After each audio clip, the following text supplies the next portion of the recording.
niya, although he is beaming with pride, hearing that, he also feels for her talaga. Because he said na parang no amount of adulation and honor could ever compensate for the misery and agony daw of being president. Sabi niya, look at me now. Sabi niya, ito yung trono ko, like pertaining to the chair beside him na yung Veronica Kitty Duterte, welcome back to the Netherlands. How are you today? It's nice to see you. I'm okay. It's nice to see you too, Kit. Kit, you just finished your visit to your father. How is our former president generally? In general, rather, sorry. Well, actually, no. I think you know why I'm wearing shades. Because like I always say, the first visit is always the hardest. I usually wait at the corridor mismo. So, I waited for him there. Nung narinig ko kaagad yung ng pinto, tumakbo ako.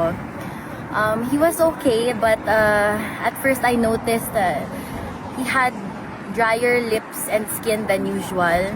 That's why I imposed a rule today, kada inom siya ng Coke, dapat may few sips of water. And then eventually, after he finished about, say, 3 cups of water, nag-okay naman. Natakot kasi ako kasi medyo mapula yung mata niya. So sabi ko baka dry.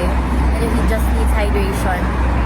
So, ayun. How long has it been, Kit? My last visit was around January. I don't remember the exact dates. Basta around that time.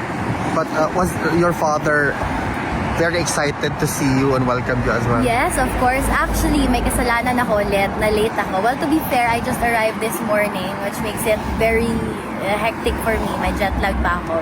I overslept a bit, but nakasunod naman ako. And balita ko, I asked the guard, obviously, na kung kumain na siya. Sabi niya, wala daw, kasi 1:30 exactly siya naghintay. Sabi ko, hala. So, kaya medyo madami siyang nakain during the visit. Yung pancake na gusto niya. And ayun. Kit, let's go to Davao. It's going to celebrate the Araw ng Davao, 89th, I believe. You're not going to be there during the celebration. I will be there, pero secret lang yung date. Okay. I will be there because I have a few friends organizing some events and I just want to show my support. Siyempre, Okay. I'm proud of where I come from. Do you have a message to the Davaoenos in relation to the celebration? Sa mga Davaoenos, magkita-kita ta diha and happy araw ng Davao. Maupod ng greeting ni Tatay Digong. Happy araw ng Davao. Nakita niya ang murag pa-light show nila sa City Hall. He was very happy about it. And sabi niya, he's very proud to be a Davaoeno. And he would not want any other lineage except being a Filipino daw. Kit, just a little bit political.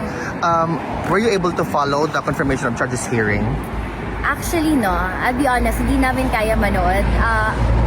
I think it's the same for the 4 of us and for my mother. We don't really watch the mismo because hindi namin kaya, honestly. It's hard for us. But of course, we do keep in touch with the legal team and just to see the progress. With respect to the waiver, Kit, signed by your father for not attending the hearing, sinabi niya doon na kaninyo ako magpabiling sulugoon.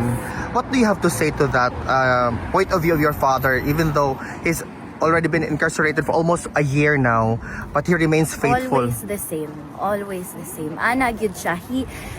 He rarely ever calls himself politician. Di magaling na magpatawag ng presidente sa una during his time. Ang favorite niya na ginatawag sa iya is mayor yun. So, he's the same. Always the same. He calls himself public servant instead of politician or whatever he is. No problem. Kit, just to conclude this interview, just a quick interview.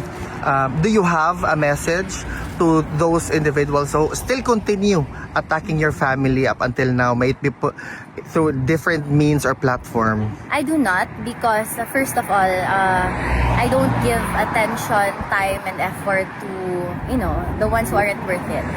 I've always been like this ever since I grew up in the public eye. I've been exposed ever since, even as a teenager, if you notice. I only speak up when it comes to defending my mother, my father, my family.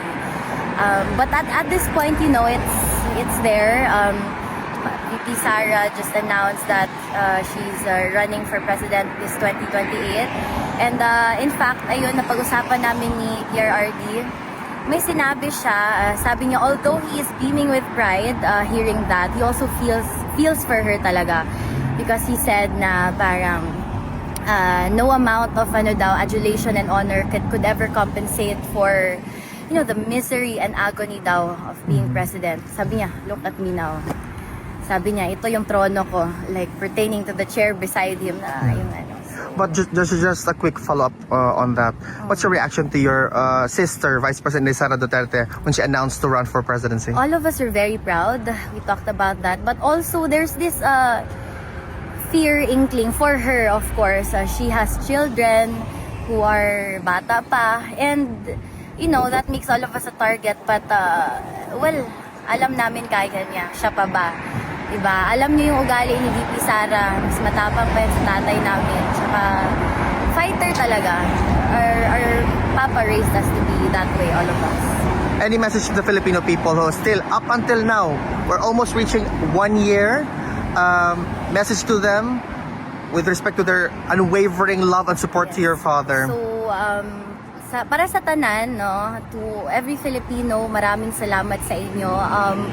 I don't think I can show how much I appreciate the support because obviously I cannot be everywhere simultaneously. But when I run into Filipinos, when I see them, magpasalamat yun ko. Kaya in fact, during our first time here sa Hague, last year around March, ang nagpakaon sa amo, ang nagtabang sa among transportation, puro gyud OFW. I don't think the first time na ako diri, I don't think I've ever bought food for myself. So, di ba, dito man minamayat. Pero ang sa tinood lang ha, I told my father this, the love of the Filipino people for you extends to every descendant. Yung ana siya kaano, kay dako gid kayo nga tabang ang mga Filipinos sa amoa. Even here, sample na kay Ate Janie, ang sapatos, di ba? So, daghang salamat yun to everyone. Unta magpadayon ta hantod kay Inday Sara kung unsa man ang plano sa Ginoo sa iya puhon.